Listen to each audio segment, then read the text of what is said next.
کفا وسلام علی عبادہ الذین اصطفیٰ اما بعد۔ میرے محترم دوستوں اور عزیز ساتھیوں، آج ہم جس موضوع پر بات کرنے کے لیے جمع ہوئے ہیں وہ ہے قومی یکجہتی، یعنی وہ رشتہ جو ہمیں ایک دوسرے سے جوڑتا ہے، چاہے وہ ہماری زبانیں مختلف ہو یا ہمارے رسم و رواج الگ الگ ہو یا ہمارے عقیدے جدا ہو۔ یہ یکجہتی وہ چابی ہے جو ترقی کے دروازوں کو کھولتی ہے، یہ وہ چراغ ہے جو نفرت کی تاریکی میں روشنی پھیلاتی ہے، یہ وہ قوت ہے جو دشمنوں کے سامنے ہمیں فولاد کی طرح مضبوط بناتی ہے۔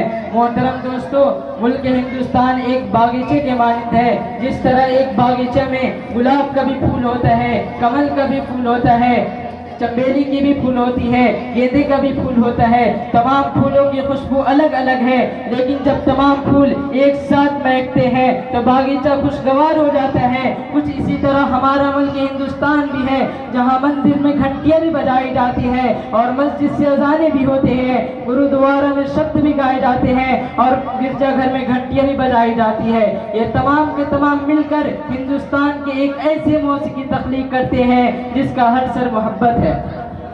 محترم دوستو، یاد کرو جب جنگ آزادی کے موقع پر مہاتما گاندھی نے اہنسا کا پیغام دیا، مولانا ابوالکلام آزاد نے علم و دانش کا چراغ جلایا، بھگت سنگھ نے ہنس کر پھانسی کے پھندے کو چوم لیا، اشفاق اللہ خان نے مسکرا کر اپنی جان کی قربانی دے دی۔ یہ اس وقت کی بات ہے جب ہندو، مسلم، سکھ، عیسائی سب ایک صف میں کھڑے تھے، سب کا مقصد ایک تھا، وطن کی عزت، وطن کی عظمت، وطن کی بلندی، وطن کی ترقی۔ یہی ہے قومی یکجہتی۔ محترم دوستو، دشمن ہمارے اور تمہارے یعنی ہندو اور مسلم کے درمیان نفرت ڈال کر ہمیں شکست دینے کی کوشش کر رہی ہے، لیکن یاد رکھنا جب تک ہم بٹیں گے نہیں تب تک کوئی ایسی طاقت نہیں ہے جو ہمیں شکست دے سکے۔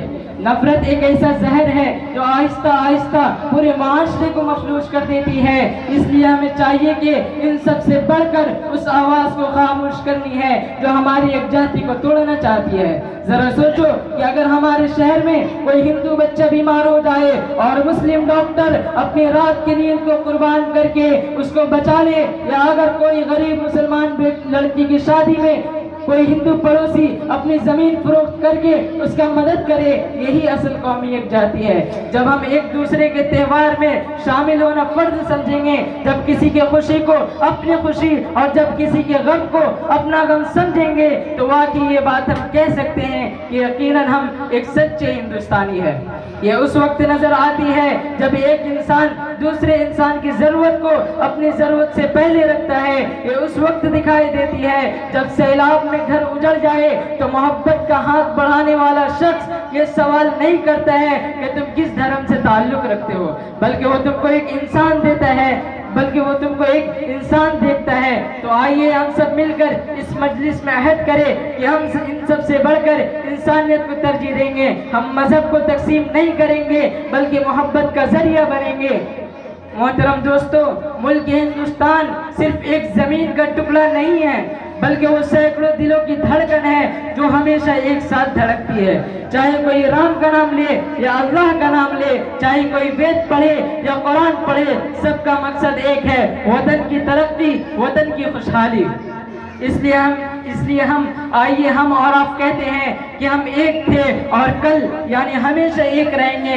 مذہب نہیں سکھاتا آپس میں بیر رکھنا، مذہب نہیں سکھاتا آپس میں بیر رکھنا، ہندی ہے ہم، وطن ہے ہندو ستا ہمارا۔ وآخر دعوانا ان الحمدللہ رب العالمین۔